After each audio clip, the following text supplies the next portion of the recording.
Shri Lakshmi Narasimhanandi breeding bull centre, Kasaneni Raja Chowdary గారు, వల్లభనేని మోహన్ రావు గారు, విజయవాడ, గన్నవరం, కృష్ణా జిల్లా వారి జత ప్రదర్శనలో ఉన్నాయి.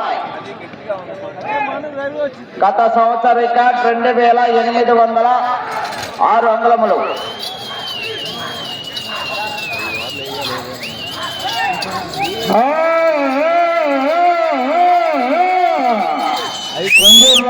రెడ్డి చిట్ట చివరి వరకు పోరాడాలి. మరి 2816 అడుగులు. పిఆర్ మెమోరియల్ పులకొంత శిక్షణారెడ్డి గారు, జోషికారెడ్డి గారు, కొంచెనపల్లి వారి చేత బుట్టగిత్త, బోడిగిత్త. ఆ జతకు సారథ్యం వహించినటువంటి వారు కూడా రాంభూపాల్ రెడ్డి గారే. మొత్తం 9 జతలు. జతకు నుంచి